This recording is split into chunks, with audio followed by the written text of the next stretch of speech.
반갑습니다. 제가 지난번에도 말씀드렸지만 저희가 이제 불교 미술로 뭐 학위를 따려고 하거나 그런 건 아닌 거는 뭐 다 알고 있고, 저 역시 불교 미술이 여러분들에게 같이 이렇게 이야기하는 거는 그래도 이제 아마 여러분보다는 저보다 이제 연배가 많은 분이 계시겠지만 제가 조금 일찍부터 아마 불교에 깊이 이렇게 심취하면서 다니다 보니까 여기저기서 이렇게 주워들은 이야기도 많고, 또 여기저기 이제 다니면서 또 일 자체가 사찰이나 이런 데 많이 다니는 그런 일이었어요.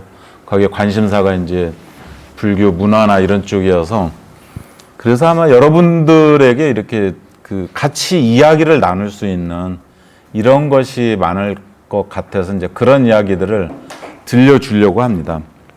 그래서 제가 항상 이제 얼마 전부터 아는 만큼 보이는 불교 미술이라는 이런 타이틀로 여러분들하고 같이 불교 이야기를 좀 제가 하고 있어요. 여러분들도 이제 뭐 잘 이해는 하시겠지만 그냥 귀로 듣고 뭐 하는 것보다 아무래도 그 시청각으로 보고 이렇게 직접 보고 또 듣고 이렇게 하게 되면 기억이 오래 남을 거예요, 기억이. 그래서 아마 많이들 여러분들에게 뭔가 좀 기억에 남을 수 있도록 제가 좀 말씀을 이렇게 전하고자 합니다. 오늘은 조각으로 제가 잡았어요, 조각으로.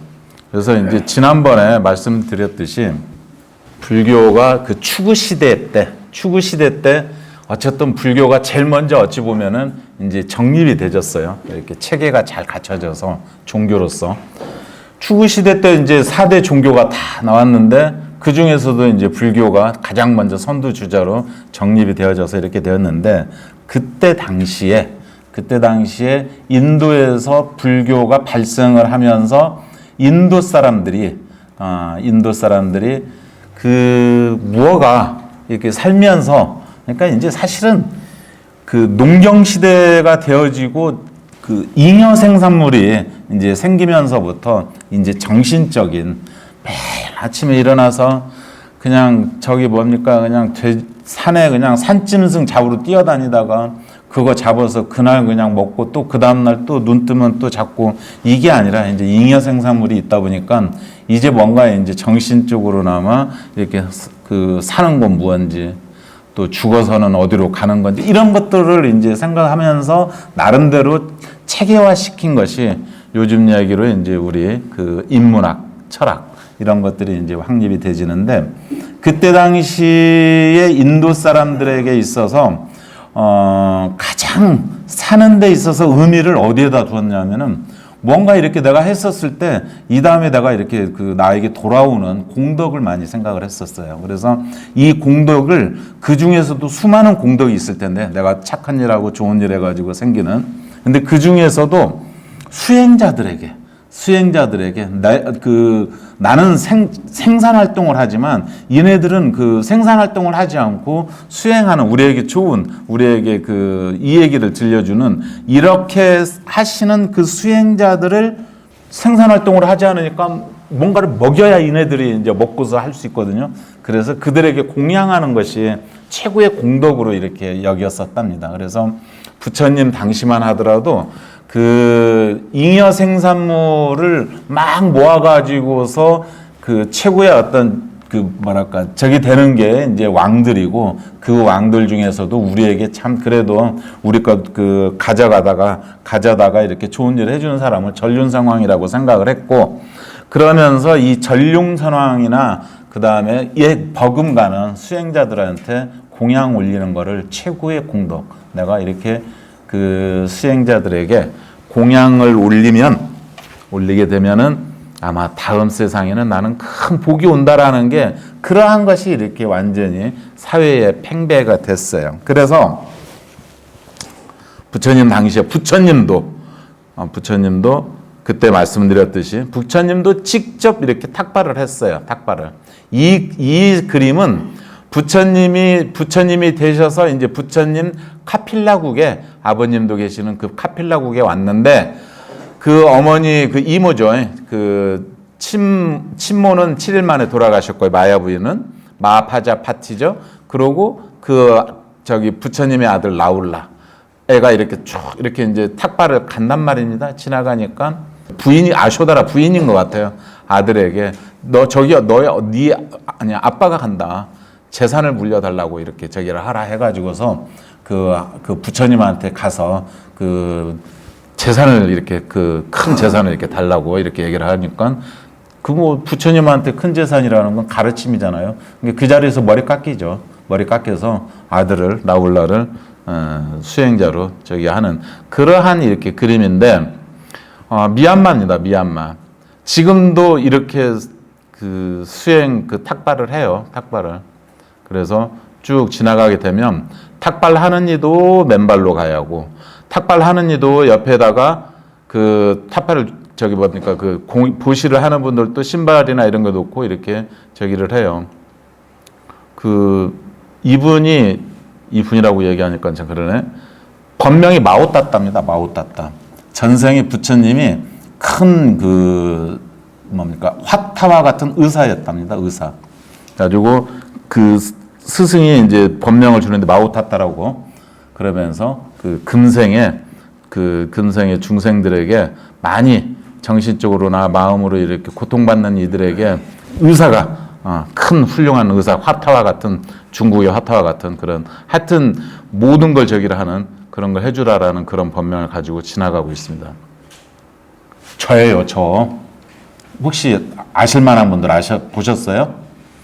이렇듯 지금도 남방불교에서는 증명법사들이 7증사하면 7증사가 딱 형성이 되지면 계단이 형성이 되지고 거기에서 누구라도 출가를 할 수가 있고 그래서 거기서 출가를 하게 되면 그 다음에 내가 이제 환속을 하고 싶어요. 환속을 하고 싶으면 그냥 길 가다가 아무 비구를 만나면 환석을 하고 싶습니다. 그러면 그 비구가 제가 5개를 줘요. 5개를 주게 되면 이제 또 환속하는 거예요. 그래서 이렇게 출가와 제가가 그래서 미얀마는 지금도 가서 보니까 그냥 마을에 이런 우리와 같은 이런 포교당 같은 이런 저기가 있고 부처님 한 분만 이렇게 계시고 그냥 와서 저기 수행해요. 출가자도 수행하고 제가자도 수행하고 밭일을 하다가 정말로 제가 보니까 밭일을 하다가 와서 하다가 가요. 때 같으면 그렇게 되고 출가와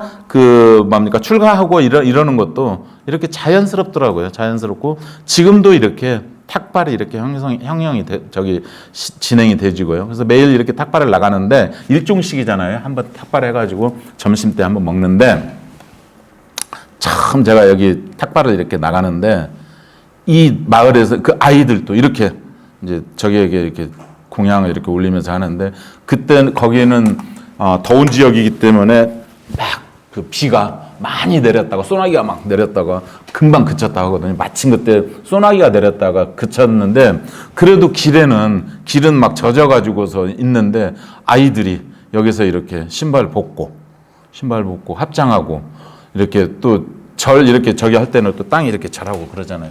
그 모습을 보면서 우리가 이제 공양계 하잖아요. 이 음식을 내가 받을 자격이 있는가. 이 생각이 정말로 안 떠오를 수가 없어요. 이 공양물을 받고 그러한 상황에서 공양물을 받고서 어떻게 수행자가 어떻게 살겠어요? 그냥 나쁜 짓은 상상이 안 되시는 거예요. 상상이 안 되져서 이게 수행이구나. 그러니까 머리를 깎고 가사를 입고 이렇게 승복을 입는다라는 게 이런 거구나 하는 걸 아주 뼈저리게 제가 여기서 체험을 했었습니다. 정말로 느꼈는데 그날 첫날 비가 오고 거기에 이제 비가 그친 상태에서 아이들이 이렇게 저기고 이 흙탕물에서 이렇게 저기를 하는데 이 공양을 받을 자격이 있는 거라고 하면서 울컥하면서 눈물이 금방 나올 듯 하더라고요. 눈물이 나올 것 같아서 그런 정도로 이렇게 공양을 올리는 것이 간절한 마음으로 공양을 올리는 게 최고의 공덕으로 이렇게 여겼었습니다. 그래서 부처님 당시에 지난주에도 이제 간단하게 조금 저기를 하면 열반을 하셔서 화장을 하니까 이 사리가 이렇게 그냥 많이 내려져서 여기 보면은 인멸을 앞두고 아난다 존자가 부처님한테 이제 여쭈어요. 여쭈기를 세존이시여 저희들이 부처님이 이제 그 인멸하시고 어떻게 할까요? 그랬더니 부처님이 하시는 말씀이 아난다야. 그전에는 이제 그 깨달은 이에 대한 장례가 없으니까 전룡성왕에 준해서 해라. 그리고 화장을 하고 그리고 그 화장한 저기를 유체를 큰 길 사거리에 전룡선왕이 탑을 조성하듯이 전룡선왕 그렇게 하듯이 나도 큰 길 사거리에다가 열애의 탑을 조성을 해야 한다. 그곳에 향이나 이런 것들을 올리게 되면 마음으로 청정한 그들에게 굉장히 이익과 행복이 있을 것이다. 그러니까 부처님이 열반하시고 그 장례에 대해서 이 얘기를 해요. 그러면서 수행자들에게 너희 이제 그 안한존자가 그렇게 여쭈니까 나에 대한 장례는 그때 당시에 최고의 저기는 전룡선왕 왕 중에서도 정말로 성인다운 그 성인 전륜성왕에 준해서 하는데 전륜성왕에 대한 장례법은 나와 있다 이거죠. 어떻게 됐냐면 그 화장을 하고 사거리에다가 탑을 세워서 전륜성왕을 기리는 거예요. 뜻은 부처님도 깨달은 그 부처도 그렇게 하거라. 그렇게 하게 되면 오랜 세월 동안 이익과 행복이 있을 것이다. 그렇게 되니까 이렇게 이제 그냥 산속이나 여기다 모시는 게 아니라 모신 거예요. 이렇게 사리를. 그래서 이런 사리키 안에 이제 그 사리를 모시는데 기단이 있고 이게 이제 그 우주를 상징하지만 이게 흔한 얘기로 바루를 상징하잖아요. 바루를 엎어놓은 것처럼. 우리가 이제 바루가 이렇게 있으면 이렇게 있을 때는 살아있는 거고 돌아가시게 되면 시루 엎듯이 그냥 엎어졌을 적에 그런 상징을 하게 되겠죠. 그러고 난 다음에 그 위에가 이게 수미단이에요. 이게 불교의 우주관인 수미산. 수미단에 이게 그 수미단은 항상 사각형입니다. 사각형. 이렇게. 그래서 그 위에 요 동그란 것들은 일산이에요. 일산. 인도는 더운 나라에서 햇빛을 좀 가려야 해. 그래서 이 그 귀한 분일수록 이 화려한 일산으로 그 양산 있죠. 양산으로 이렇게 저기 성인들을 갖다가서 보호를 하는데 그래서 그렇게 그 사리를 이 기단 부분 요 네모진 거 이거는 후에 이렇게도 이제 지금은 이제 그렇게 많이 해석을 합니다.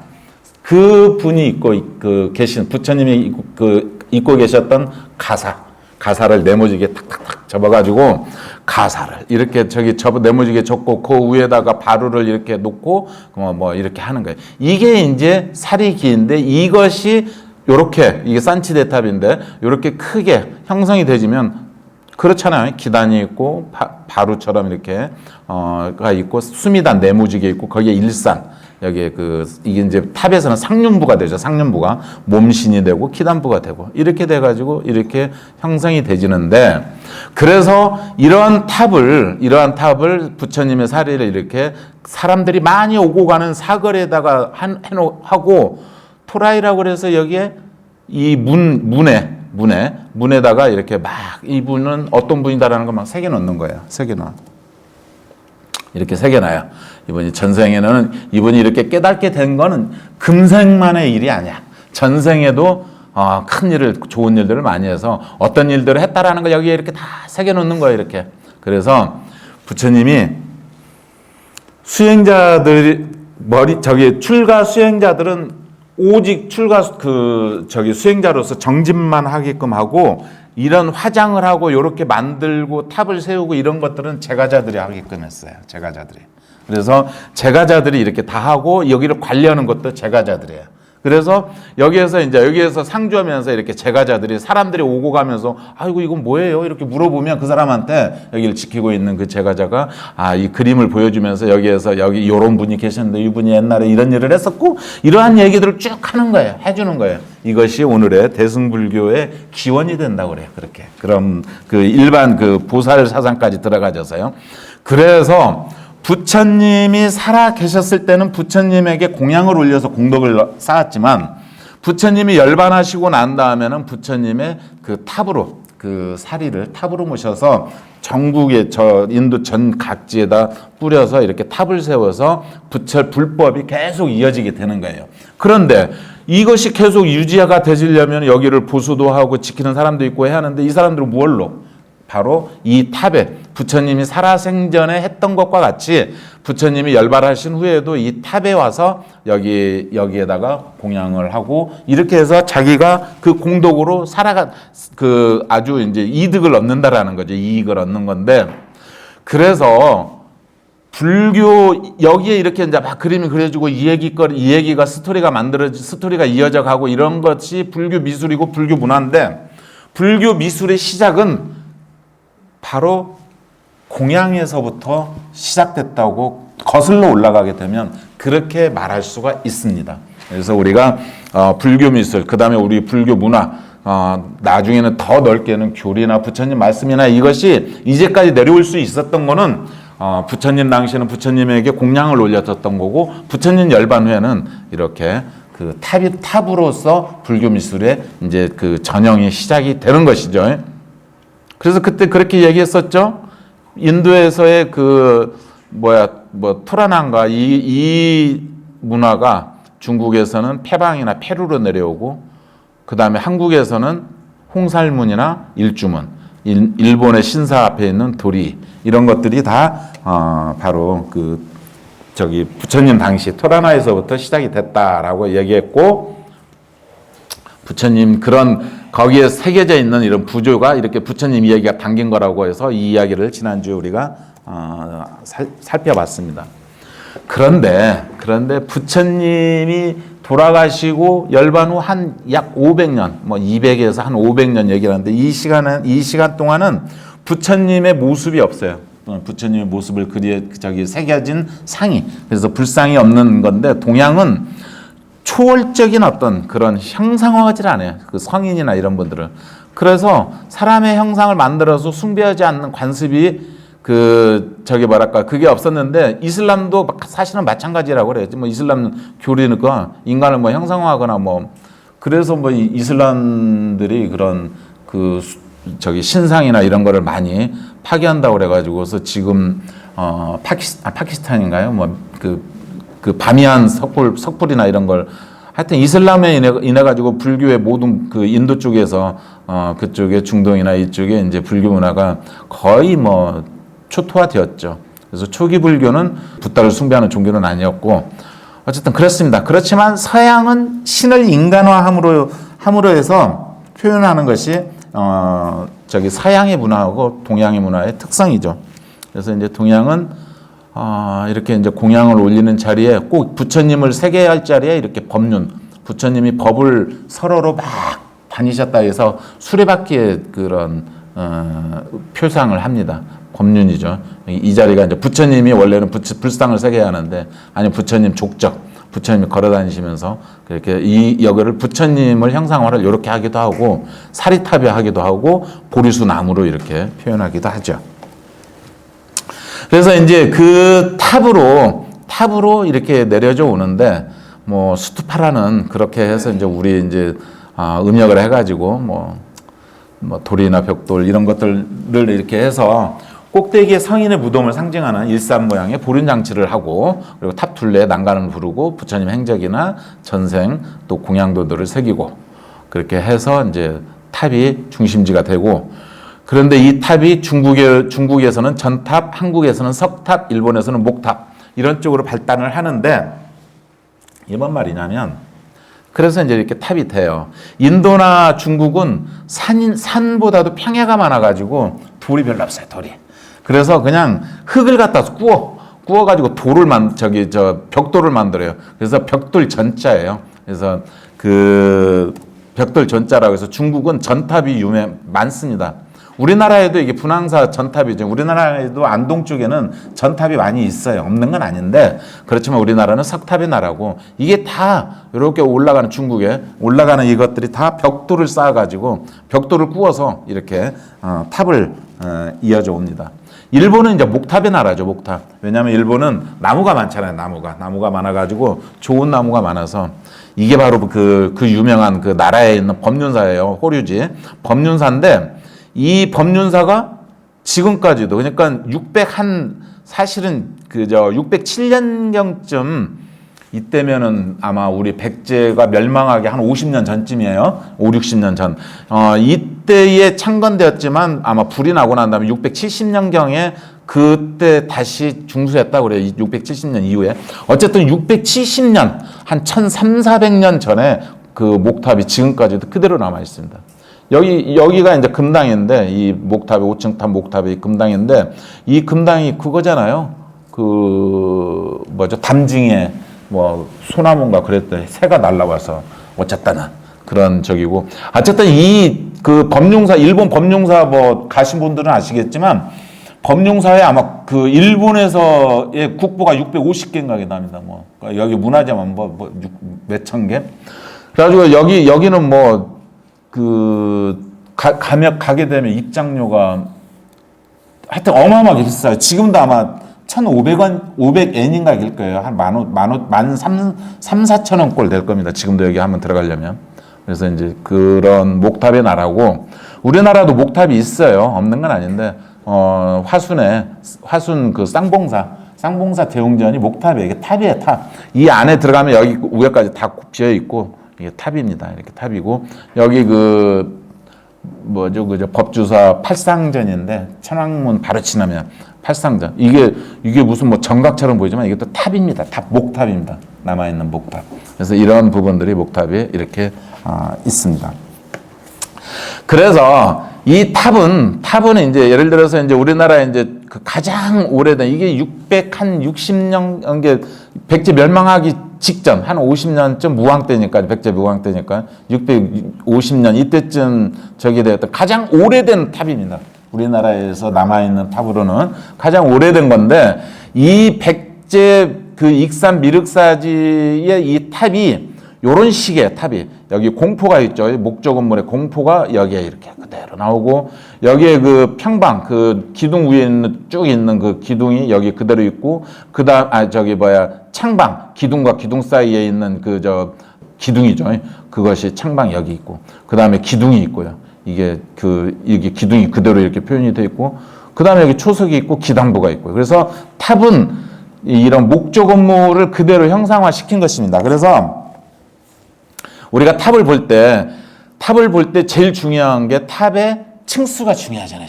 층수하는 게. 그래서 탑은 그런 이게 하나의 부처님 사리를 모신 집이에요. 집. 부처님 사리를 모신. 그래서 탑은 부처님 사리를 모신 곳이기 때문에 부처님과 똑같은 적입니다. 그래서 함부로 탑에 가서 걸터 앉는다거나, 이거는 부처님한테 불상에 걸터 앉는 것과 같습니다. 같다고 이렇게 볼 수가 있습니다. 그래서 이게 몇 층 탑이냐 이거를 볼 때는 항상 지붕만 보면 됩니다. 지붕이. 근데 요게 지붕이에요. 요게. 이걸 옥계석이라고 하는데 이게 지붕이거든요. 지붕이 하나, 둘, 세 개 있어서 3층이에요. 하나, 둘, 셋. 요게 지붕이에요. 요게. 그리고 이거는 기단이에요. 기단. 이건 몸신이고, 이거 그냥 건물 벽이고. 그래서 요 안에 가장 소중한 곳에 사리가 모셔져 있어요. 사리가 모셔져 있고, 요 위에 이 상륜부, 요게 아까 이야기한 일산, 양산이에요. 양산을 이렇게 놔서 놨다 이렇게 봅니다. 그래서 층수는 우리 동양에서는 그전에도 항상 강조하는 얘기지만 홀수, 양의 숫자. 그래서 3층석 탑, 5층석 탑, 7층석 탑 이렇게 나갑니다. 357로. 짝수는 없어요. 짝수는. 이거는 거의 예외가 거의 없어요. 그러면은 지금 우리 국립박물관에 있는 무슨 적이죠? 10층석 탑이 있어요. 10층석 탑. 경천사지 10층석 탑인가? 이 탑은 7층과 3층이 두 개가 같이 있는 거예요. 두 개가. 7층과 3층이 두 개가 같이 한 탑에 7층석 탑과 3층석 탑이 같이 있어서 10층이 되는 거예요. 10층. 그래서 짝수가 되는데, 어쨌든 우리가 탑을 볼 때는 기단이 아무리 이렇게 기단이 높다고 그래도 이것이 여기서부터 1층, 2층, 3층, 4층 이렇게 본다거나 이렇게 아니라 지붕을 본다고요. 옥계석. 아까 이렇게 여기 그 공포, 뭐 목조 건물에 그 포 있잖아요. 포가 있는 요거 옥계석. 이걸 옥계석이란 지붕돌이란 뜻이죠. 이 옥계석이 몇 개냐에 따라서 그렇게 나가는 겁니다. 그래서 기단부가 아무리 크고 웅장하고 어쩌고 하더라도 어쨌든 이건 그 기단이고, 이게 이건 몇 층인지 그 몸은 지붕으로 이렇게 형상하고 상년부는 일산이라는 것이죠. 그래서 이걸 우리나라의 정형으로 봐요. 불국사 3층 석탑을. 이게 기본이고, 요것과 좀 별다르게 이게 몇 층짜리인 건지, 이거 층수로 알 수가 있는 건지 도저히 알 수 없다. 그래서 형태가 다르다 해서 이형 석탑이라고 합니다. 그래서 다보탑은 이형 석탑이고, 이런 전형적인 이형 석탑의 대표적인 게 우리 지역에 많이 있어요. 화엄사, 효대, 각황전 뒤에 가면 효대라고 있어요. 이렇게 효대에 네 마리의 사자 3층 하나 둘 셋 여기까지가 기단이었게. 이게 기단이고, 옥계석이 하나 둘 세 개니까 이렇게. 그래서 사자 이것도 전형적인 형태가 기본에서 벗어났다고 하고, 운주사 이게 아마 9층 탑 여기 얘기도 하는데, 저는 이 탑의 형태가, 운주사는 여러 가지 탑이 천불천탑이어서 탑이 많은데, 그 중에서도 독특한 탑이 많은데, 이게 우주탑이라고도 하고 그러거든요. 근데 이 형태가 뭐와 같아요? 혹시 그 지역 부근에서 가까운 데서 혹시 이런 형태 못 봤어요? 보신 분들이 있습니까? 뭐와 같을 것 같아요? 네? 고인석, 고인돌.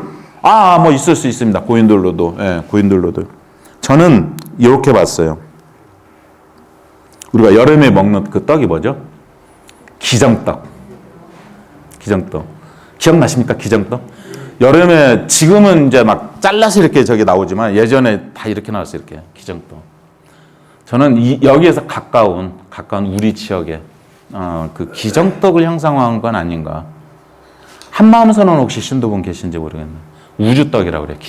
기정떡처럼 이렇게 해서 제를 사십구제를 하거나 그쪽에 절을 할 때는. 그래서 거기도 이런 형태로 하면서 우주떡이라고 그래요. 근데 여기 아마 그 우주탑인가 이렇게 명칭도 그렇게 불리기도 하고 그렇습니다. 불국사에 있는 기단이 대부분이 사각형인데, 원형 이런 기단이 있어요. 이렇게 원형 기단. 이게 불국사 위에 석굴암 옆에 가면. 근데 여기는 아는 사람만이 가요. 굉장히 중요한 탑입니다. 이 탑이. 그래서 언제 불국사 석굴암을 참배를 하러 가시게 되면, 여기에 이게 그 원형 3층 석탑, 그 석굴암에 3층 석탑, 요 탑도 보고 가야 됩니다. 석굴암 안에만 보시면 안 되고, 석굴암을 내려오면은 수광전인가가 있어요. 수광전. 이게 뭐냐면, 뭡니까? 아미타 부처님 목숨 숫자, 무량수전, 목숨 숫자 해서 그 아미타 부처님을 모신 전가, 무량광전, 이런 적이 있는데, 아미타 부처님의 별칭이 무량수, 무량광인데, 수광을 뽑아가지고 수광전해요. 우리 광주가 그랬다고 그랬었죠. 지난주에 제가 말씀드렸죠. 광주가 아미타 부처님이 상주하는 그러한 곳이다. 무량광. 아미타 부처님의 광명이 무량해. 그래서 아미타 부처님이 우리 광주에 상주하고 계시는 땅이라고 그래서, 왜냐?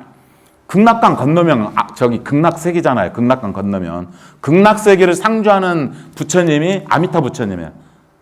극락세계의 주인이 되시는 부처님이. 그래서 그 분의 집 명패가 무량수전이라고도 하고 무량광전이라고도 부르기도 해요. 극락전이라고도 하지만. 그래서 부석사가 무량수전 배을림 기둥에 기대어 서서라는 유명한 책이 있죠. 무량수전. 무량광전도 있어요. 무량광전. 이렇게 다니다 보면 김제인가도 무량광전이 하나 있더라고요. 그 무량광의 그 빛광자가 우리 광주 빛골이에요. 광주 빛골. 왜? 극락강 건너니까. 극락강 건너가 정토세계고, 거기에 상주하고 계시는 분이 무량광 그 아미타 부처님이시기 때문에요. 그래서 이제 석등도 보신 김에, 석등도 그래서 여기가 기단이고, 이게 간주석이고, 이게 이제 상대석이고, 여기가 화사창이 있는 화사대고, 여기가 이제 옥계석이고 상륜부예요. 그러죠? 그래서 그 간주석이 팔각이에요. 팔각. 이 기본이에요. 기본. 불국사에 우리가 이제 석등을 얘기를 할 때 요게 기본이에요. 기본. 그래서 여기가 팔각이에요. 팔각. 왜 팔각이냐? 우리 중생은 기단에서부터 우리 중생이야. 근데 팔각, 팔정도 있죠. 팔정도. 부처님의 근본불교에 뭐 정명, 정어, 정정진 8가지 바른 그게 살면 부처가 되는 거예요. 빛이 나와. 광명이. 그래서 여기서 나오는 이 빛이 무량하게 이렇게 막 퍼져나가. 무량하게. 그래서 물론 석등에다가 불을 피워서 절에서 이렇게 밤에 이렇게 불을 피워가 거기 석등에다 불을 피워가지고 그 뭡니까 이렇게 가로등처럼 쓰기도 하지만 이건 상징적인 것이 더 많아요. 상징적인 게. 물론 사용하는 것도 있습니다. 그런데 이 화사창도 8개예요. 8개. 화사 창이. 그런데 여기에 보면 대체적으로 4개만 나와. 나머지 4개는 이렇게 막혀 있어요. 왜? 솜씨가 없어서 그래. 솜씨가. 라고 불교 미술 그 학자들이 주장을 해요. 그래서 개선사지 석등이에요.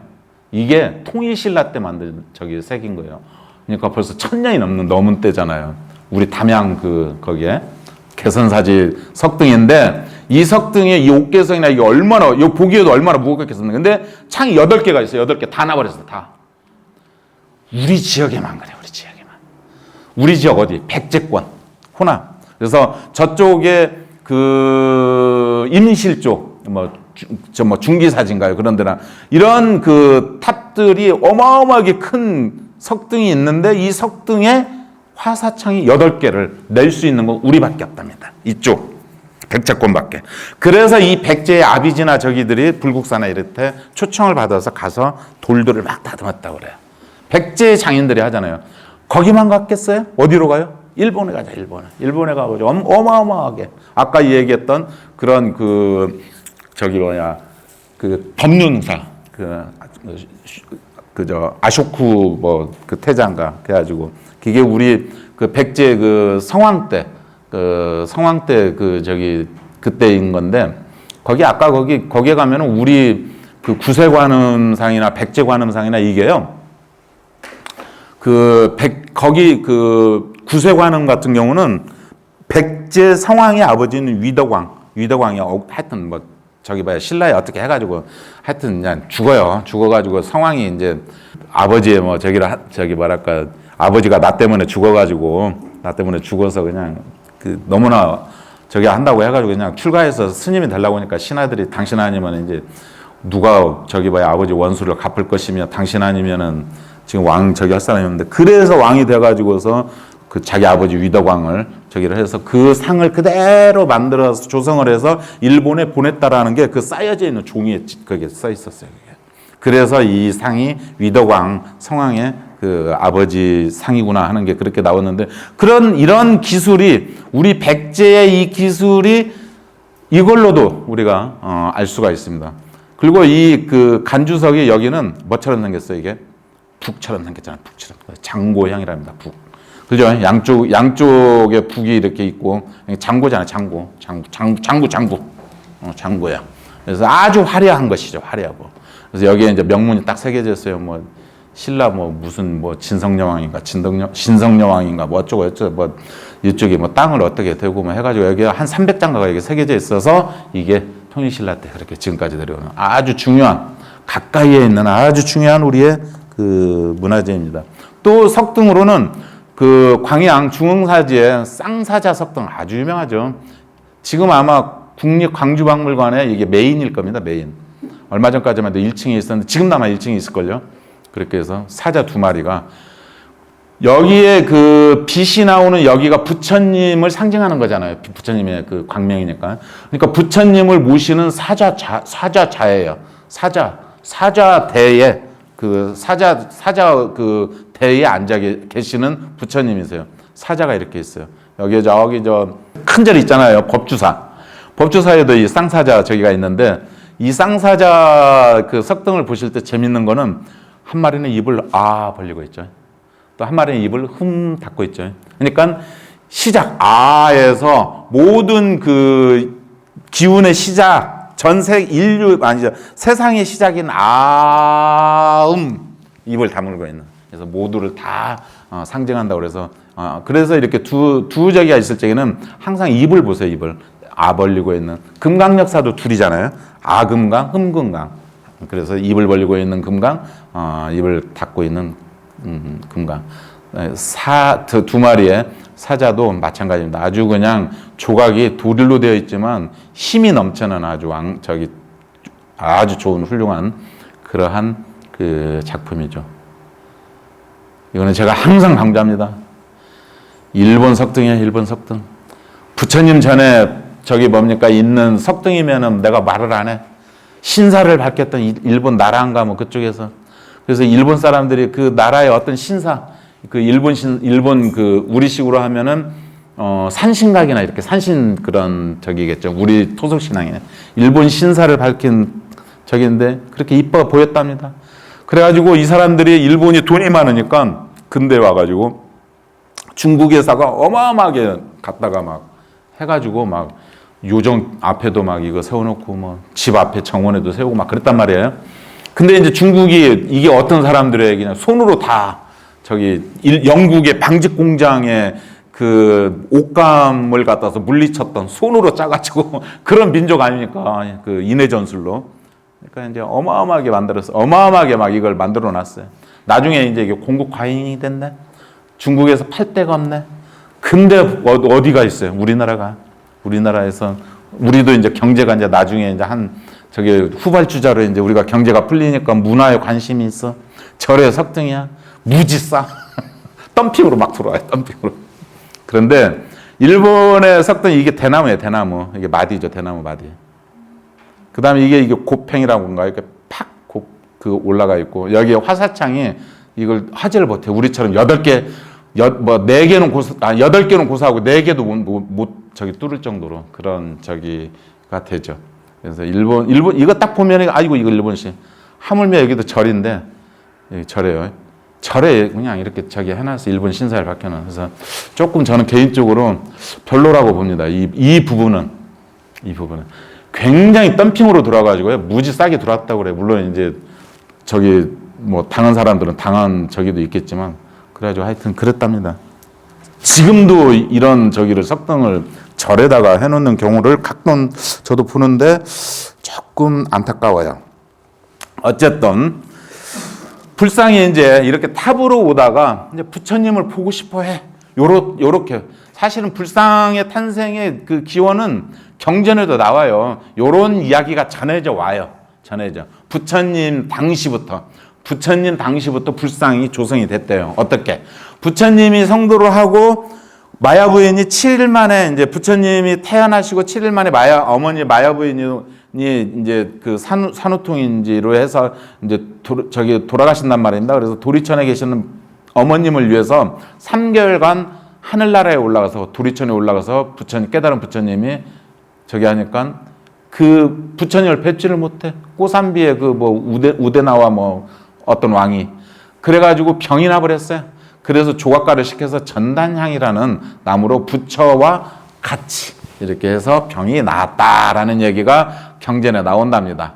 그렇게 해서 경전에 보면은 불상을 조성해서 부처님을 위해서 형상을 세우거나 하면은 오랜 기도 공덕보다도 더 빠르게 그런 불도를 이룰 수 있다 이런 얘기가 전해져 오기는 합니다. 그래서 이제 불상을 이제 조성하는 데에는 여러 가지 32길상 좋은 것만 다 여기다 해놨어요. 백호도 있고 광배도 넣고 혀를 여기까지 내려와야 하고 손이 여기 자기 무릎보다도 내려가야 하고 그런 저기로요. 그렇게 해서 그 불상을 모시기 위한 공간이 필요하게 되고 그래서 법당이 나왔고 이 법당이 금당, 부처님을 모신 금당으로 장엄하기 위해서 벽화나 그 다음에 건축물 내에 수많은 그런 불교 건축, 불교 미술들이 나오기 시작했죠. 32길상 80종호로 맞춰서 예전에 저기를 했어요. 귀는 요렇게 길어야 하고 손에 물갈퀴가 있어요. 손에 물갈퀴가. 왜? 모든 중생이 하나도 빠트림 없이 다 구제하겠다. 모든 중생에 물갈퀴가 있어요. 그래서 사실은 그렇게 맞춰서 이것도 많이 손이 이렇게 무릎보다 내려가야 하니까요. 이렇게 해서 이렇게 조성을 하면 사실은 뭐가 돼요? 괴물이다. 괴물. 우리가 느끼기에는 괴물이. 그런데 어쨌든 많이 약화해서도 이러한 부분도 있다라는 거를 알면서. 그래서 불상이 나오기 시작하는데,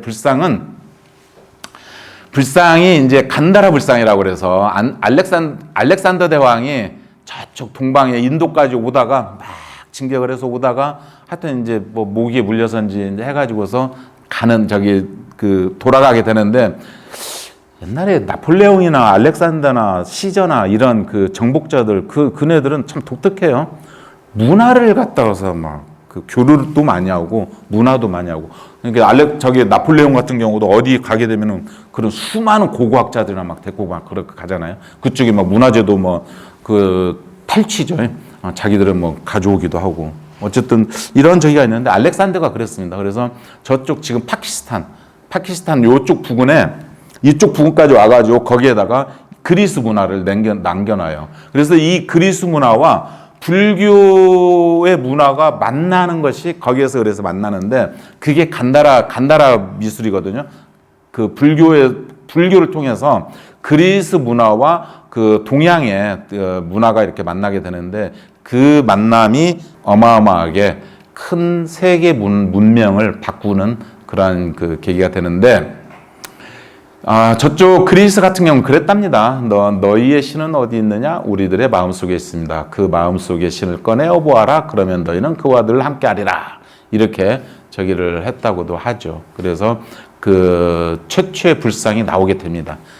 왜냐? 그리스는 신도 인격화 시켜가지고 형상화 시켜서 막 신상이 나오잖아요. 사람과 같은. 그래서 그러한 모습으로 동양에서는 이쪽 그 인도까지만 하더라도 그 성인의 형상을 함부로 만들려거나 이런 생각이 없었는데, 그런 그 신상으로 이제 부처님 상이 나오게 되는 거죠. 그래서 간다라 불교 문화. 그래서 형태도 얼굴 형태나 이런 부분도 유럽화된 어떤 좀 이런 느낌이 보이고, 그쪽 그리스나 이쪽에는요, 긴 머리를 이렇게 상투 틀듯이 묶어서 이렇게 저기도 하고, 그 살이라고 하죠. 그쪽 지역 그리스 쪽에서. 그래서 이런 우리 지금 가사 같은 이런 것을 입기도 하고, 이렇게 해서 표현이 얼굴이나 이런 저기가 유럽형 불상, 동양형 불상이 안 나오고, 그 시기에 또 인도에서는 이렇게 그쪽에서 자체적인 이러한 그 불상이 나오게 합니다. 그래서 인도에서는 이렇게 몸에 딱 밀착돼 있어요. 왜냐하면 더운 지역이기 때문에 가사나 이렇게 아예 뭐 벗는 모습이거나 굉장히 좀 약간 동양적이고 그런 모습으로. 그리고 이 머리 부분도 곱실머리가 이런 식으로 그렇게 긴 머리가 아닌 그렇게 되게 됩니다. 그래서 이제 우리가 이제 한국의 불상으로 이렇게 오는데, 그때 그 불교가, 인도에서 발생한 불교가 북쪽 티베트, 중국, 한국, 일본으로 건너가는 게 이제 대승불교이고, 저쪽 뭐 미얀마, 라오스 뭐 이쪽으로 가는 게 이제 남방불교인데, 남방불교는 인도의 불교, 부처님 당시 불교 그대로 전해져 왔다고 하고, 북방불교는 많이 거기에 그 격이불교라고 그래서 많이 바뀌는데, 남방불교는 그래서 지금도 저쪽 그 태국이나 라오스 이런 데 가면은 이렇게 서가모니 부처님 한 분만 법당에 모셔져 있거든요. 그런데 우리는 북방불교는 대승불교라고 그래서, 이게 뭐냐면 서가모니 부처님이 한 분만 계신 게 아니잖아요. 서가모니 부처님 한 분만. 부처님은 누구라도 깨달으면 부처가 되는 거예요. 그리고 우리도 부처 깨달아서 나중에 부처가 될 수 있는 거거든요. 그래서 수많은 부처들이 생기게 되거든요. 그래서 우리가 부처님도 많이 생기고, 그 다음에 뭐 천불전도 있고 삼천불전도 있고 하는 게, 그러한 부분들로 그렇게 많은 부분, 큰 대자를 써서 대승불교라고 합니다. 그래서 우리 한국의 불상은 그래서 그 부처님들이 많이 계시고, 복장은 그 옷이 통견이라고 그래서 그 양쪽 어깨를 이렇게 덮고 있는 가사가 그렇게 통견이라고 하고, 오른쪽이 지금 스님들 가사에 있듯이 오른쪽이 어깨를 내놓은 걸 우견 편단형이라고도 이렇게 하기도 합니다. 그 다음에 광배가 있고 대자에 앉아있는 자리가 있는데, 불상이 바로 이게 이제 대자가 되고, 이렇게 앉아 계시고 요 뒤에 이렇게 광배입니다. 부처님이 광명이 막 이렇게 뻗어나간다는 거죠. 백호에서부터 이렇게 뻗어져 나가는 그러한 것을 상징을 합니다. 이게 이제 몸 전체를 두르고 있는 광배라고 그래서 신광이라고도 하죠. 머리 부분만에 있는 그 광배를 두광이라고도 하고 그렇게 해서 이제 머리도 소라 껍질처럼 이렇게 나발형으로 이렇게 나오고 가사도 이게 편단 우견이고 이렇게 양쪽 다 어깨를 덮여 있으면 저기 뭡니까 통견이라고도 하고 그렇게 하거든요. 그렇게 해서 이제 안쪽에 입는 옷을 농라이라고도 하고 이제 앉아 있는 자세. 그 다음에 여기 목에 3개의 줄이 있어. 이게 독특합니다. 이게 삼도를 상징하는 건데 이 삼도가 나오면 굉장히 시대가 옛날로 오래 올라간다라는 이러한 부분들이 되겠습니다. 그래서 부처님의 상호가 이렇게 되어져 있는데 특히 부처님 앉아 있는 것에 이게 연화될 때 연꽃 위에 앉아 있을 때는 이렇게 위를 우러러 보는 그 연꽃잎은 악년이라고 여기 아래에는 밑으로 내려져 쳐져 있는 것을 복년이라고 합니다. 복년. 그렇게 해서 악년과 복년으로 해서 이건 연화되고 그렇게 이제 저기들 합니다. 다른 특별한 것들은 저기 나왔고 어차피 보게 되면서 부처님과 보살을 좀 구분할 줄 알아요. 우리가 부처님은 항상 이렇게 볼 수 있지만 보살은 부처님을 옆에서 시중하는 이런 걸로 보면 되고 보살은 머리에 관이 있어요. 머리에 화려한 보관이 있어요.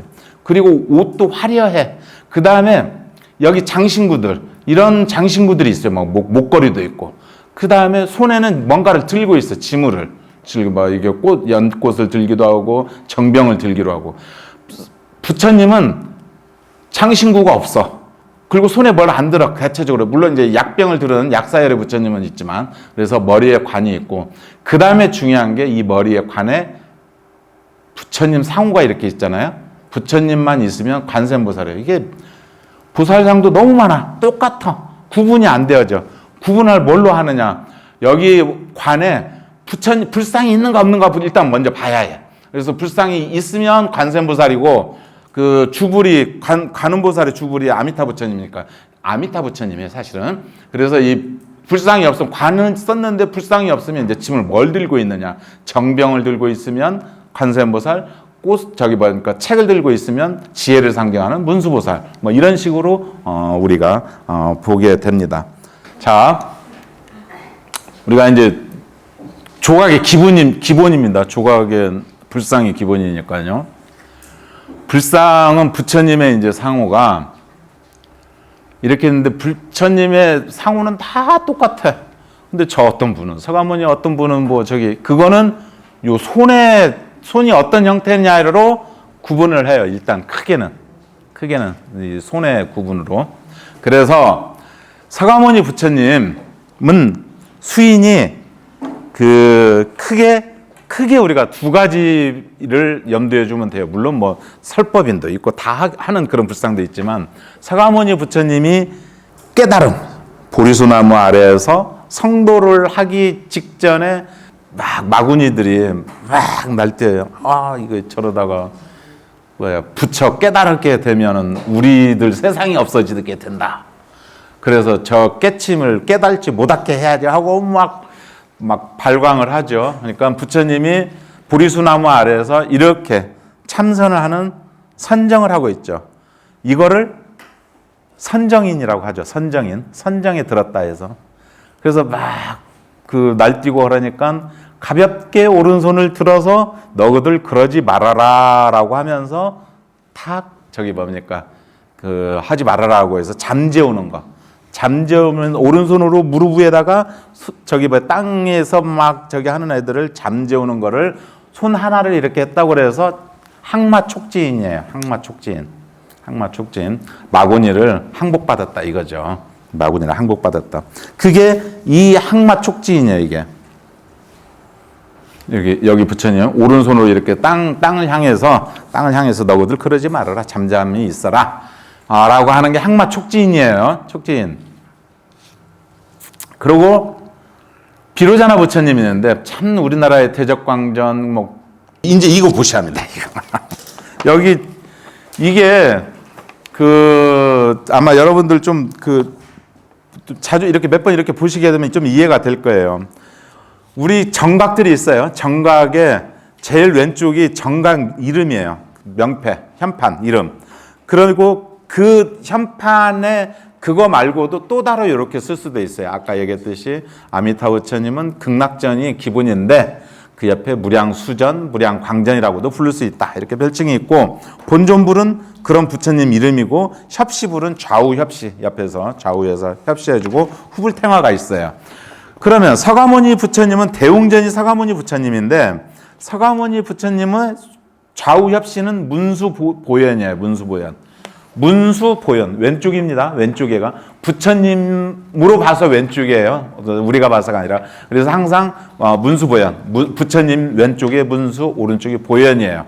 문수보살 보현보살이 협시보살이고 그런데 이런 경우도 있어요. 제와갈라가 뭐냐면 제와갈라가 서가모니 부처님의 과거 연등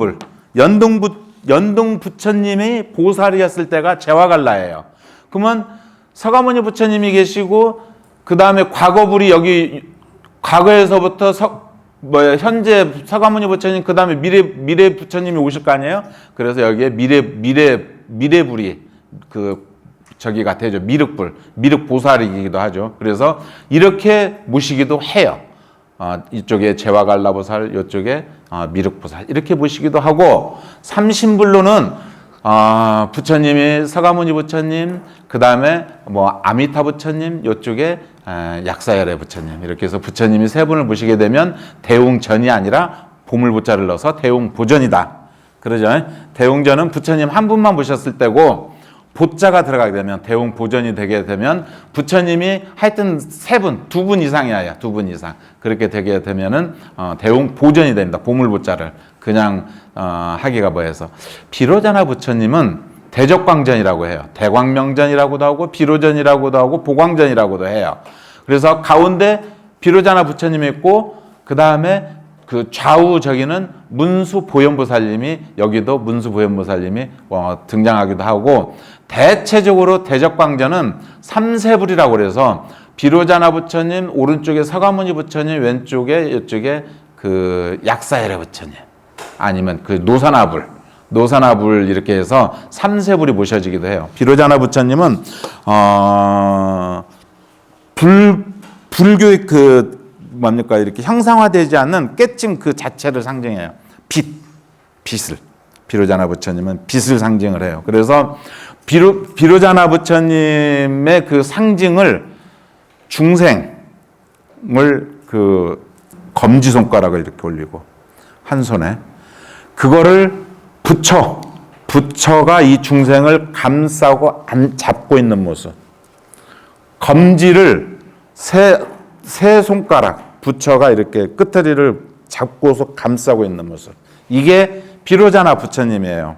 비로자나 부처님이시고 그러면 어떤 때는 왼손을 오른손 그 뭡니까 그 깨침의 저기로 중생을 이렇게 감싸고 있는 이런 경우가 있고 어떤 부처님은 오른손을 왼손으로 이렇게 잡고 있는 경우가 있어요. 왼손으로 이렇게. 이게 오른손이냐 왼손이냐 이 차이가 있는데 이거는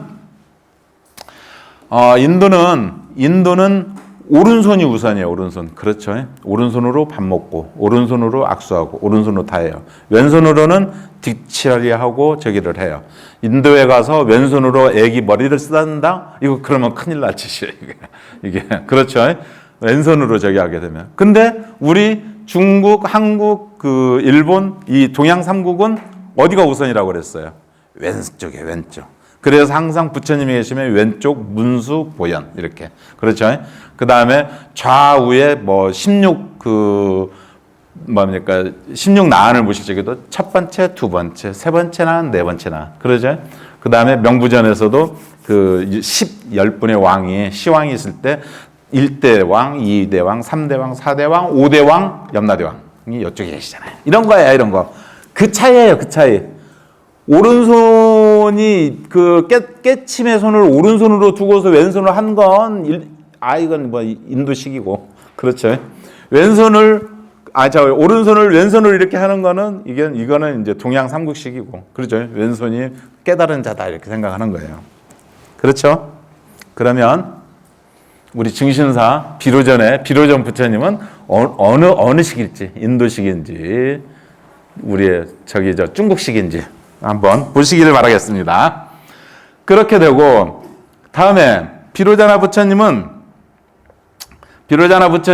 이쪽에가 이제 서가모니 부처님이 계시거나 이쪽에 노사나 부처님이 계신다고 이렇게 했죠. 자, 이거는 뭐 아주 재밌는 얘기예요. 비유를 제가 항상 뭐 그렇게 하죠. 하늘에 달이 떠 있어. 하늘에 달이 떠 있는데 하늘에 달이 막 비쳐. 어디에? 호수에도 비치고 냇물에도 비치고 우리 장독대에 떠놓은 접시 물에도 정화수에도 비치고 달이 막 떠 있어요. 그렇게. 그죠? 하늘의 달은 하나야. 비로자나 부처님은 한 분. 부처님의 깨침은 하나예요. 그러죠?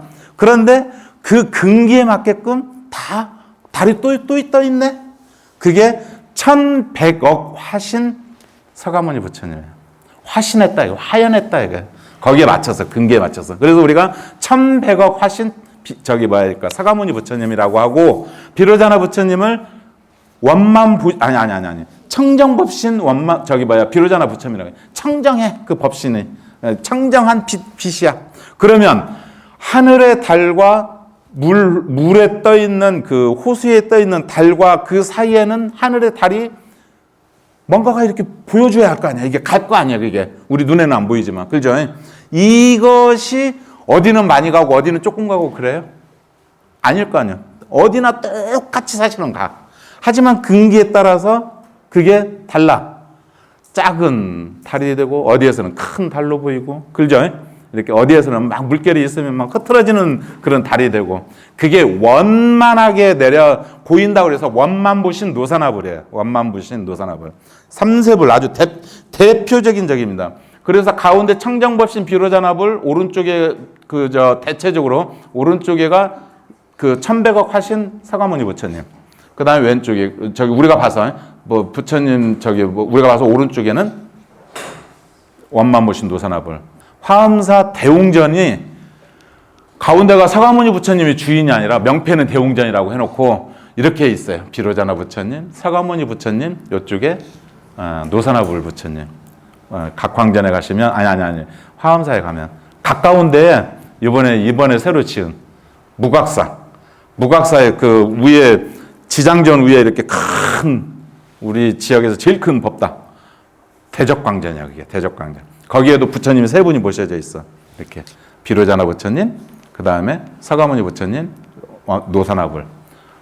이거를 보시려면 무각사 그 법당에 한번 참배 한번 해보시면 되고 우리가 가장 자주 만나는 아미타 부처님은 수인이 극락정토가 9개라고 해요.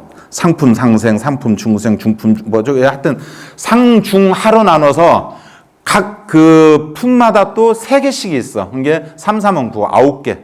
9개의 그 세상이 있는데 그거를 손으로 다 했어. 먼저 선정인해서 이렇게 하면 상품 상생 가운데 손가락을 맞추면 어떻게 그다음에 또 손을 이렇게 한 상태에서 이렇게 손을 어떻게 잡고 있느냐에 따라서 상품 상생 중품 중생 중품 상생 이렇게 나가고 하는데 의미 없는 얘기예요. 왜? 부처님의 극락세계는 다 똑같아. 다 똑같고 다만 좀 근기에 맞춰서 이렇게 했을 뿐이지 어디가 우열이 있어서 좋고 나쁜 게 없어. 그러니까 부처님의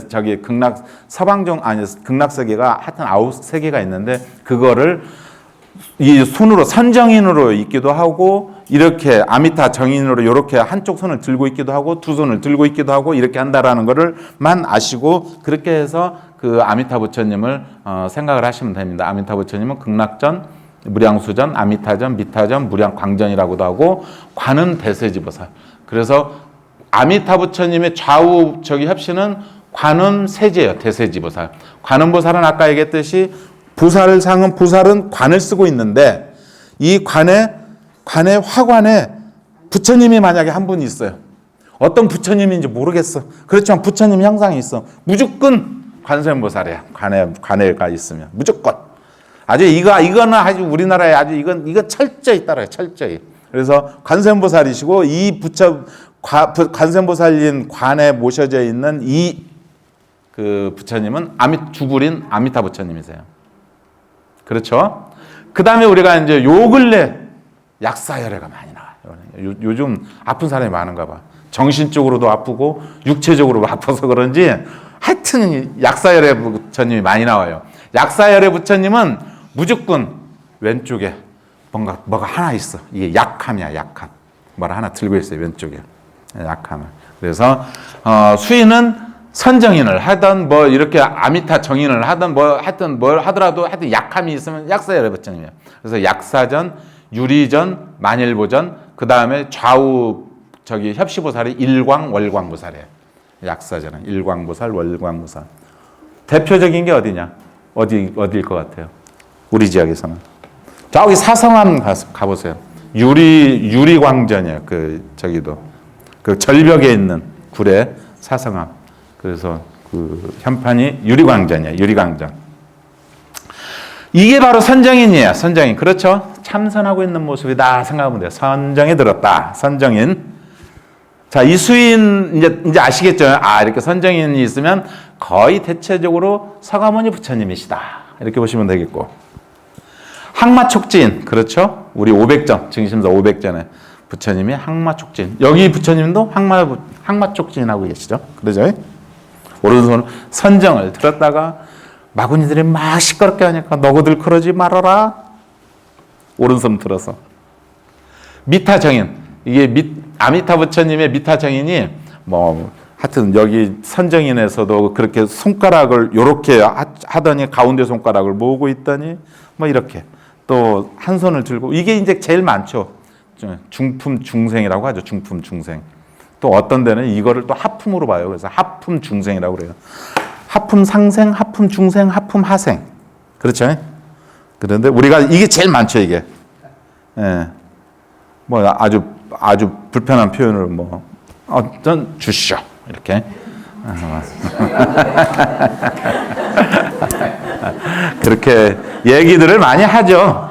얘기들을 하는데 어쨌든 그렇습니다. 그 다음에 손으로 이렇게. 그 다음에 이렇게 설법인이 있어요. 이렇게 이제 그 설법인 이따 어차피 참 나오지. 직원인이죠. 여기 증심사 비로전의 부처님이시네. 그러면은 어느 식인 것 같아요? 왼손으로 감싸고 있으니까 우리 중국식, 우리 한국식이죠. 안 그러겠어요? 그죠? 인도식이어야 오른손으로 감싸야겠죠.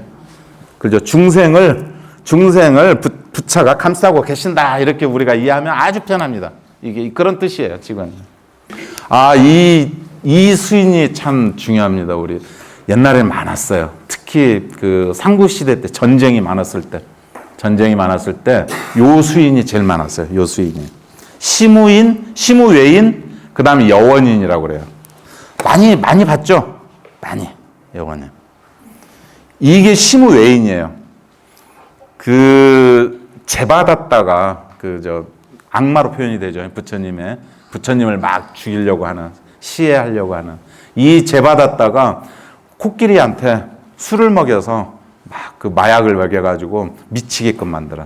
부처님이 탁발을 갈 때 저 앞에서 막 달려오게끔. 그러니까 막 코끼리가 막 그 술 취한 그 코끼리가 미쳐가지고 막 와, 부처님한테. 올 때 모든 뒤 따라오던 저기들이 무서워서 어떻게 할 거예요? 도망가려고 했겠죠. 그러니까 부처님이 멈추어라. 그러지 말아라. 이렇게 손으로. 이게 시무외인입니다. 이게 부처님 당시뿐만이 아니라 저쪽 그 그리스 로마에서도 황제들이 우리 영화에 보면 그거죠. 막 이거예요, 이게. 그게 이제 히틀러까지 내려오면 이런 거죠. 히틀러까지. 예. 그래서 그게 사람이 그 몸으로 하는 그 대화가 보여주는 게 그게 중요하다고 그러잖아요. 그래서 특히 손이 그렇답니다. 수담이라고 하잖아요. 수담. 손으로 대화를 하는. 그거 어디에서 그래요? 수담. 바둑 둘 때 수담이라고 해요. 수담. 손으로 저기 할 때. 그렇게 손이 중요한 역할을 한다고 합니다. 저기를 하는데 이게 그거예요. 그 앙굴리말라가 잘못된 스승을 만나서 잘못된 스승을 만나서 사람 100명을 죽여서 손가락 뼈를 그 목걸이를 이렇게 하면 네가 깨닫게 된다. 그래요. 아주 막 사람을 그냥 하루아침에 그냥 막 보이는 사람마다 앙골리말라 등치도 좋고 거니까 죽여서 손가락을 잘라가지고 이제 뼈로 해서 목걸이를 하는데 이제 동네에 이제 물론 하루에 일어난 일이지만 이제 소문이 났을 거 아닙니까? 앙골리말라가 미쳤다. 가까이 가지 마라. 사람이 아무도 없어. 앙골리말라가 이제 99개는 했어. 99명을 살해를 했어. 딱 나머지 한 명이 남았는데 하나를 채워야 이렇게 되는데 아무리 찾아도 사람이 없어. 다 도망갈 수 없어. 그때 이제 딱 그 생각이 나는 거예요. 우리 엄마는 그래도 나를 저기 할 것이다. 그냥 집으로 막 가는 거지, 집으로. 엄마한테. 근데 그 얘기를 듣고 부처님이 집에 아마 집으로 갈 거다. 그래서 부처님이 앙골리말라의 집으로 가서 멀리서 오는 앙골리말라가 칼을 들고 다 오는 거예요. 그러니까 부처님을 보면서 우리 엄마 안 죽여도 돼. 그러잖아요. 사람이 있으니까. 뭐 부처고 뭐고 필요 없다 이거죠. 그러니까 얼마나 반갑겠어요. 그래서 막 달려오는 거예요. 막. 그때도 부처님이 시무웨인 저기 손을 들어서 앙골리말라 너 날뛰지 말아라. 그렇게 얘기를 하죠. 얘가 날뛰네. 진짜 날뛰어야 할. 얘가 날뛰어. 그렇게 해서 했던 게 시무웨인이에요. 알겠습니까? 시무웨인이요. 굉장히 중요한 그 수인이에요. 그런데 한 손 또 왼손으로는 손바닥을 향해서 딱 여원이에요. 여원인. 같은 여자에 뭐 원을 다 들어준다라는 여원인. 그게 뭐예요? 여원인. 우리가 막 그 기도를 하고 부처님이 정말 내가 이제 이 고통이 이제 어찌할 수가 없습니다. 부처님밖에는 이렇게 도와줄 분이 없습니다. 그렇지, 너의 그 고민이나 너의 소원을 다 얘기해라. 내가 다 들어주겠다.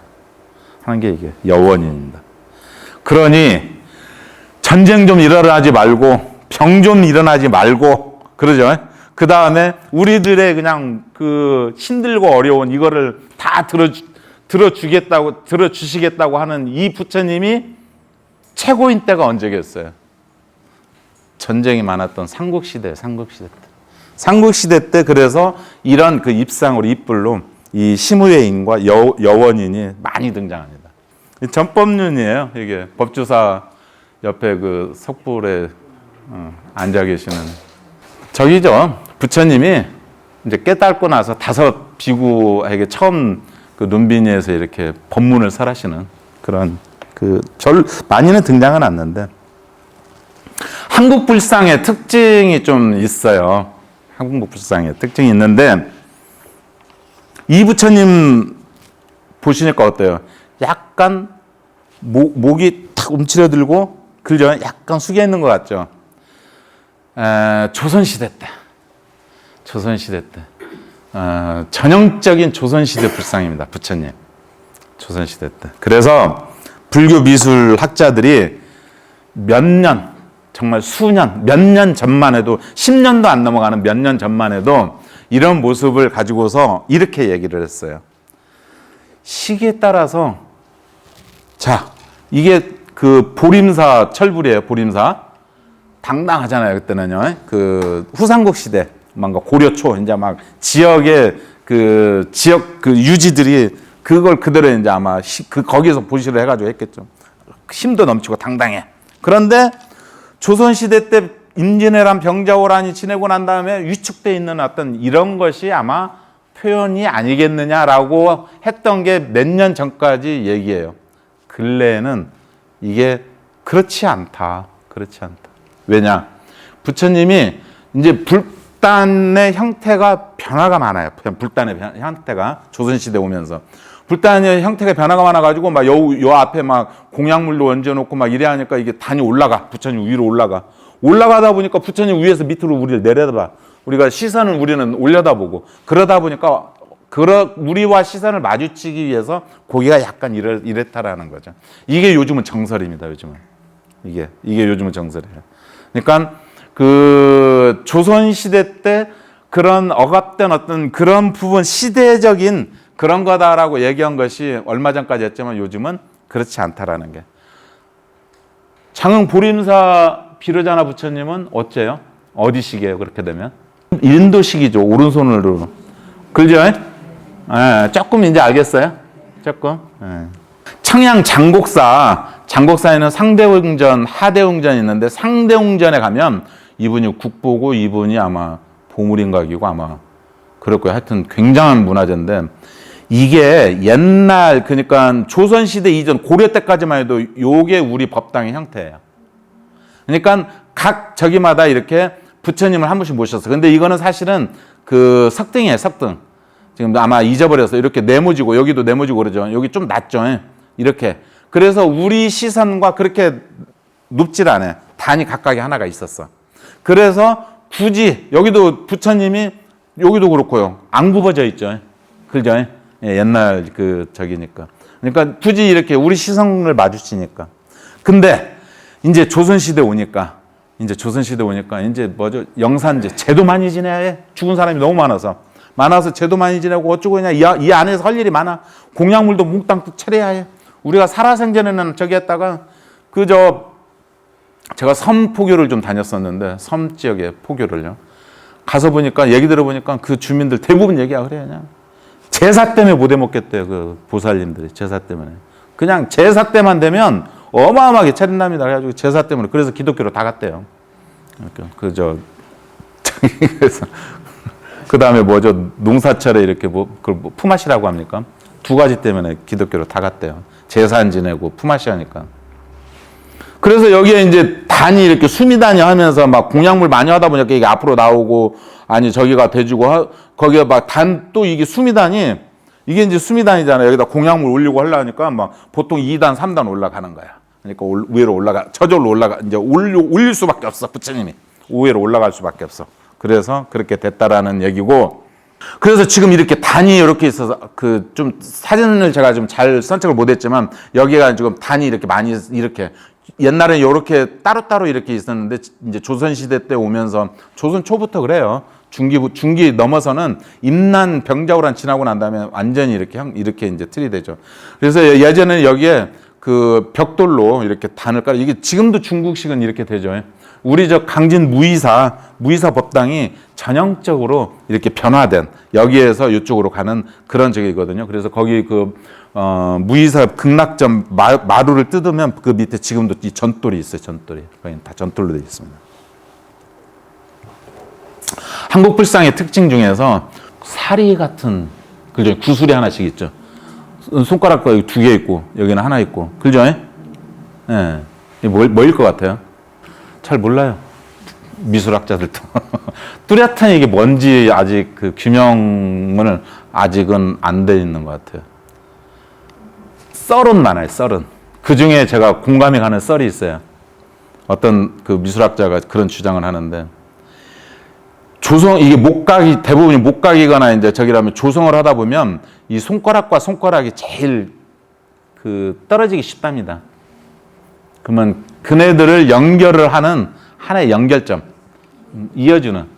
그러면은 좀 이게 이제 떨어질 확률이 다른 건 다 붙어 있어서 이런 데는 붙어 있기 때문에 근데 이 엄지와 그 중지가 대체적으로 이렇게 떨어져 있을 때는 그래서 그거를 해주는 이거라라고 그 얘기하는 저기가 저는 조금 그래도 그나마 설득력이 있다. 물론 살이라는 얘기도 있어요.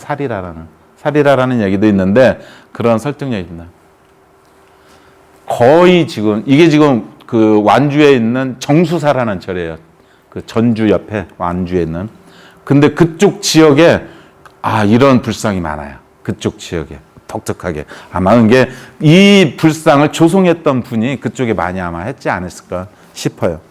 여러분들도 우리 지역에서 남도에도 불상을 보시면서 혹시 있나 하고 한번 보세요. 유심히 한번. 그래서 있으면 그럼 굉장한 발견이죠. 그죠? 그냥 놓치고 지나갈 수 있는 부분인데 그렇습니다. 오늘 이제 제가 유인물을 하나 여러분들한테 드렸습니다. 이것을 조금 같이 보도록 하죠. 정강명이 있고 별칭으로 아까 그렇게 나오고 본존불, 협시불, 후불탱화가 있습니다.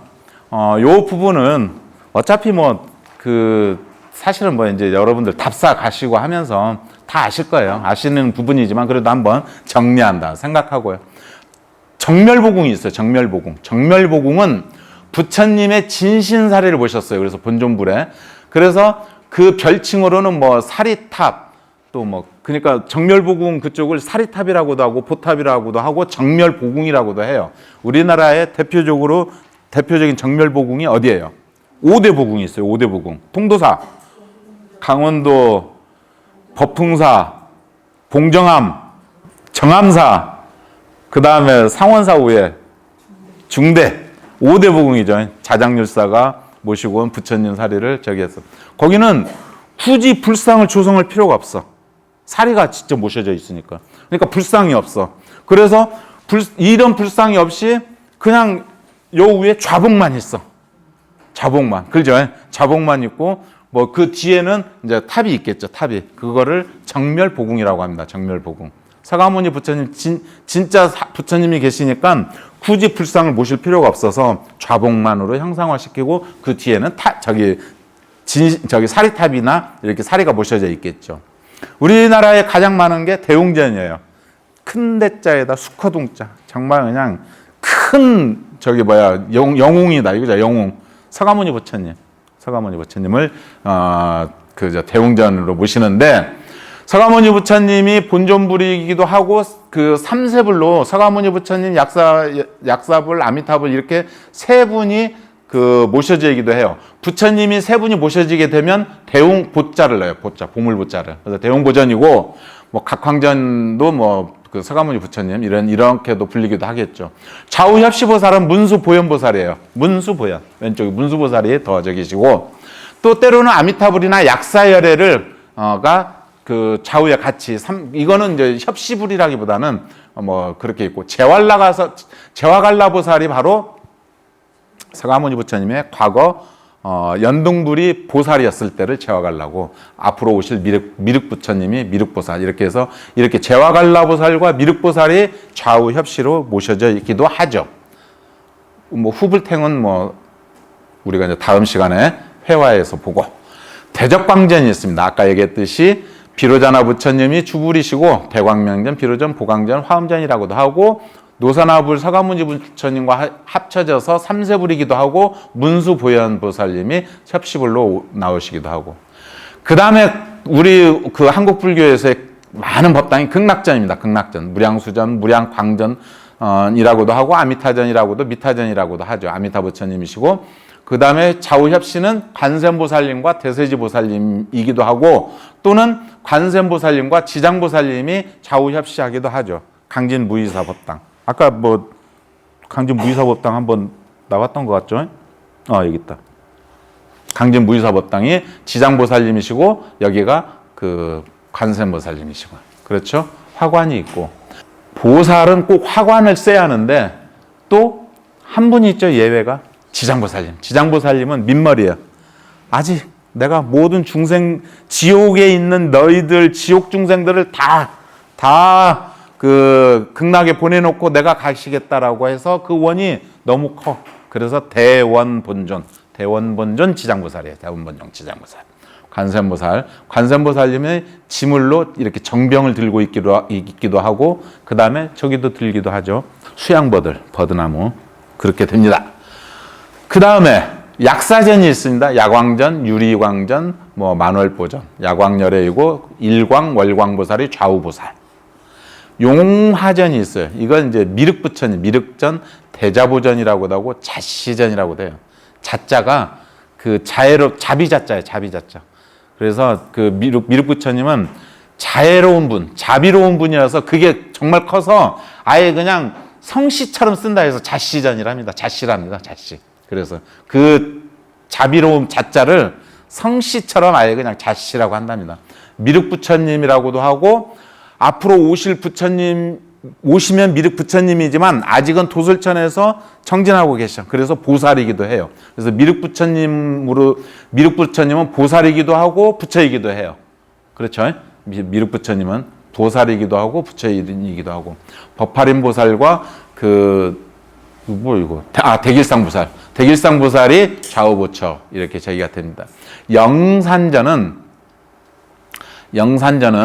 서가모니 부처님이 부처님이신데 서가모니 부처님이 영상회상에서 인도의 성지순례를 가게 되면 영축산이라는 산이 있어요. 거기에서 법화경을 설하시는데 그런 것들을 의미를 해서 영상전이라고 하고, 이 영상전에는 팔상전이라고도 하고, 여기에 팔상템으로 서가모니 부처님을 8개의 그림으로 일대기를 모신 곳이기도 합니다. 제와갈라 보살이나 미륵보살이 좌우협시로 나오기도 하십니다. 응징전은 마땅히 공양을 받아 마땅한 자라고 해서 나한이라고 그래요. 나한. 그래서 이분들이 부처님 제자예요. 서가모니 부처님 제자. 그래서 나한이기도 하고, 우리 500나한전이 있죠. 정신사에. 그렇게 해서 응진전이라고도 하고, 나항전이라고도, 500전이라고도 하죠. 여러 가섭이나 안한 10대 제자, 16제자 이렇게 다 모셔집니다. 다음에 500나한전, 서가모니 부처님, 가섭 다 500나한이 계시고, 천불전, 과거 현겁 천불. 그래서 천불은 왜 천불이냐? 우리가 8만 대장경, 그냥 그 숫자가 상징하는 게 이게 최고의 숫자야. 그 다음에 천불도 마찬가지고, 우리가 그냥 하나, 둘, 셋, 넷 이렇게 뚜렷한 적이 아니라, 그냥 천분의 부처님은 그냥 다. 그래서 현세의 금생의 천분의 부처님, 모든 부처님이란 뜻이에요. 그러면 현세에 과거도 있고 미래도 있겠죠. 그래서 삼천불이에요. 그래서 삼천불이죠. 삼세불이 하기 때문에. 그래서 저기가 있고, 원통전은 관세음보살님이 보살이지만 관세음보살님이 주종불이 돼가지고 당신 따로 독특한 정각의 집이 하나 있어. 그분이 관세음보살 집은 원통전이라고 해요. 관음전이라고도 하고 보타전이라고도 해요. 이 보타는 보타낙가산이라고, 원래 이제 거기에서 관세음보살님이 상주하고 계신답니다.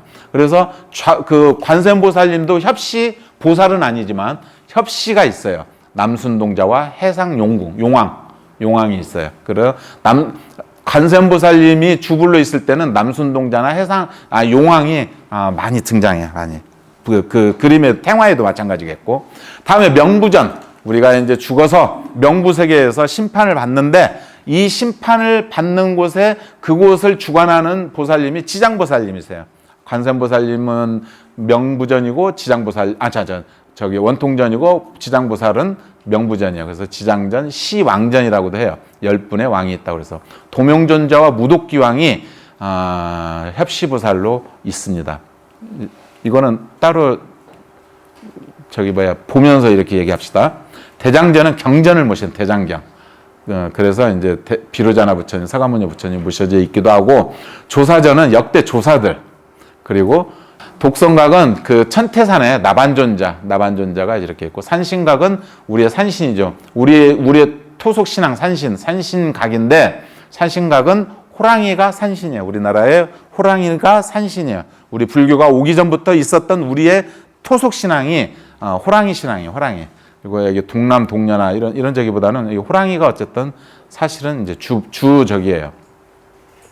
칠성각은 치성광 열애가 이제 주적이고, 북두칠성을 얘기를 하죠. 일광보살, 월광보살이 좌우 보처이고, 삼성각은 산신각과 칠성각과 독성각 세 분의 상인을 모셨다고 해서 삼성각이에요. 여기 좀 독성각이 빠졌어요. 그 다음에 범종각에는 이제 불전사물이라고 그래서 종과 북과 목어, 그 다음에 운판, 이렇게 해서 지옥, 종은 둥 치면은 종소리에서 지옥에서 고통받는 사람들이 그나마 그 소리 때는 조금 휴식 시간이랍니다. 종이 지옥 중생. 그 다음에 목어는 말 그대로 고기어자가 들어가니까 물짐승. 그 다음에 벚고는 북 이거. 그래서 이거는 4발 달린 짐승. 그 다음에 운판은 구루문자예요. 구루문자. 그래서 하늘을 날아다니는 새나 이런 동물들. 이런 것들을 그 네 개의 지옥과 땅, 물, 하늘 중생들에게 를 위한 그러한 종각이 범종각이죠. 금강문은 두 금강, 나라양금강, 밀적금강, 금강력 사회를 얘기합니다. 천왕문에는 동남서방에 각 저기가 이렇게 있고 그 얘기는 지난번에 드렸던 것 같고, 근데 지금부터는 이제 시간 끝날 때까지 한번 훑어보죠, 대략. 나한이나 조사상은 이거 우리 그 증신서 500나흔전이에요. 10대 제자와 여기 16나흔이 앞쪽에 있고 여기 500나흔 이렇게 있는데, 예전에 부처님 당시에 500명의 도적이 있었답니다. 도적이 500명의 도적이 있었는데 부처님을 만나서 귀의를 했어. 도적들이 귀의를 했는데 수행을 또 다 잘해가지고 이 500명이 전부가 다 한소식을 해버렸어. 그래서 나흔이 됐답니다. 그래서 500나흔전이에요. 500나흔전. 우리 증심사 500나흔전은 전저기가 뭐예요? 개미라고 그랬죠. 개미. 광주 사람이 증심사 500전을 모르면 2% 부족한 거예요. 매우 중요합니다. 증심사 500전은. 왜 그러냐? 김방이라는 사람이 있어요. 김방. 조선 세종 때. 이 사람이 누구냐면은 저쪽에 그 김제의 삼국시대 때부터 이 들판에다가 그 뚝을 쌓아가지고서 물이 거기 평야지니까 물이 필요한데 강물을 막았어요. 이게 뜰판을. 그냥 얼마나 평야지에다 막으니까 산속에다 막으면 조금만 막으면 되는데. 그러니까 이미 그때부터 굉장히 큰 우리나라에서 최고의 적인데, 근데 이게 이제 막 착 부서져. 근데 김방이 그거를 수리를 한번 했던 경험이 있어. 여기에 목사로 왔어. 광주 목사로. 광주 목사로 와서 보는데 이게 동쪽, 광주가 동쪽, 남쪽, 서쪽에가 산이 있어가지고 여름에 비가 한번 오면은 그냥 물길이 그냥 평상시는 괜찮은데 여름에 물이 오면 한쪽으로 쏠려가지고 확 지나가요. 그래서 이 물을 좀 담아두고 그런 치수, 물을 관리를 하려고 뚝을 하나, 방죽을 하나 쌓아요. 그게 경양방죽이에요. 경양방죽. 김방이 쌓아요. 김방이. 그런데 김방이 목사로 하면서 쌓는데 그때 가장 큰 힘은 뭐냐면, 가장 큰 어려움은 식량. 일꾼들 식량. 이제 식량이 떨어졌어. 가지고 그냥 골머리를 앓고 있는데 하루는 뚝을 쌓다가 거기에서 큰 개미집이 나왔어. 그래서 이 개미를, 이게 불자야, 이게. 원래 화순의 쌍봉사도 이분이 김방이 저기를 하거든요. 불사를. 그래서 이 개미를 그냥 이렇게 살려주는 게 아니라 해다가 저기 저 약사암 위에 올라가면, 약사암 쪽으로 올라가면 그 무슨 봉이죠? 거기 저 쇠인봉. 그쪽 그 언덕에다가 이렇게 무등산에다가 이렇게 살려줬어요. 통째로. 예? 하여튼 무등산에다가 살려줬어. 그랬더니 이 개미가, 하루는 밤에 보름달이 휘황창하는데 뭔가 이렇게 하얀 줄이 막 움직여요. 가까이 가서 보니까 개미가 쌀을 어디선가 물고서 곡간으로. 그렇게 해서 경양방죽을 쌓았답니다. 그래서 이 김방이 고마워서, 그 개미들한테 고마워서 개미들을 위한 그 불사를 하나 해요. 그게 500전이에요. 500전. 500마리는 아니겠죠. 개미들을 이렇게. 그래서 거기에서 또 이어지는 이야기가 배고픈 다리, 이런 것까지 나가죠. 배고픈 다리까지. 그래서 500전이 굉장히 조선시대 때 저기를 했지만 이 500전이 그런 어떤 말하니까 원력의 그 지대에서 그런지 6.25 때 증심사가 다 불타거든요. 500전은 살아요. 불이 안 나요. 500전은 그대로 살았어요. 그리고 제가 스님들한테 이제 들은 얘기가 500전에서 그 기도를, 천일 기도를 이렇게 하시는 분이 많은데 끝까지 하시는 분이 드물다 그래요. 근데 끝까지 하시게 되면 당신의 뜻을 정말 뜻하는 대로 이렇게 저기가 되더랍니다. 그래서 500전 기도가 아주 옛날부터 유명해요. 스님들도 그러고 이런 일반인들도 그러고. 그래서 여러분들은 잘 아실지 모르겠지만 제가 이렇게 증심사 신도분들 말씀 들어보면 새벽 예불도 거기 가서 이렇게 하고 이렇게 뭐 100일 기도씩 하는 것까지 올라가서 이런 분이 하나 둘이 아니시더라고요. 그래가지고 거기에 대한 영험담들이 많더라고요. 어쨌든 이 500전은 우리가 증심사를 광주의 얼굴이라고 얘기하는데 그런 기운이 바로 여기에요. 여기 최고의 자리예요. 그래서 물론 이제 증심사가 전체가 다 그렇지만 500전은 그냥 스쳐 지나가면 안 됩니다. 그리고 500전에서 절 한 번 하면 26분의 제자들까지 해서 500한 30여 분이 절을 한 번 받아. 3번 하면 3, 5, 15, 1500배를 해요. 1500배. 그죠? 천불전에서 구충암, 저기 지리산 화엄사 후에 구충암에 천불전이 있는데 이 천분의 부처님이 모셔진 곳에서 3배 하면은 3,000불, 3,000배 하고 오는 거예요. 우리 막 3,000배 어렵지 않아요? 어렵지 않아요, 3,000배. 자, 3,000배 어렵지 않아요. 10번, 여기서 10번 하면 5,000배인가? 그죠? 10배 하면 5,000배네요. 네, 간단해요. 16국사 이렇게 모셔졌고, 이 실황조사라고 저쪽 해인사에 가슴에 구멍이 뻥 뚫려져 있어요. 이분이 왕건하고 왕건을 도와서 그 고려를 했던 그 스님이신데, 실황조사. 모기들이 그냥 어떻게 하니까 산속에 있는 모기들이 그 해인사 그쪽에 스님들이 수행을 못 해요. 그러니까 저것들 때문에 그런다고 해서 살생은 할 수는 없고, 그래서 당신이 여기다가 구멍을 딱 내서 피를 그 모기들한테 다 부시해. 나한테 오라. 그래서 이제 수행자들이 수행 찬삼전 하게끔. 그래서 지금도 그 구멍이 그런 저기가 있는. 제가 여기에 그 주리반특 존자라는 사진을 제가 하나 놨습니다. 16 응징전에 16 나한이 계시는데 그 중에 16번째쯤 마지막이 아마 주리반특이에요. 제가 이 얘기를 좀 해드리고 싶습니다. 주리반특이 부처님 당시에 형제가 있어. 그 반야반특인가 이렇게 형하고 동생이 있는데 동생이 주리반특이야. 이 주리반특은 하여튼 이제 바보로 이렇게 표현을 합시다. 바보였어. 나의 바보에 준했어요. 그래서 하나를 가르쳐줘도 도저히 저기를 안 해. 근데 그 형제가 부처님 그 처소에 같이 수행을 하게 됐어요. 거기 같이 살게 됐어요. 아마 부모가 없거나 그랬던 것 같아요. 그래서 부처님 전에서 있는데 형은 천재야, 천재. 형은 천재여가지고 정말로 다 잘해요. 빨리 저기를 해. 근데 동생은 바보야, 바보. 바보여가지고 이 바보 동생이 형이 이제 사람들이 이제 바보 취급하고 이렇게 하니까 이제 나는 왜 이렇게 하냐고 하면서 밖에서 울고 있는데 부처님이 오시다가 그걸 보고 너는 왜 울고 있니? 그러니까 저는 사람들한테 이렇게 도움이 안 되는 사람이어서 나는 어떻게 할지 모르겠습니다. 그랬더니 부처님이 뭡니까? 이것만 그러면 해라. 뭘? 쓸고 닦고 청소. 쓸고 닦고.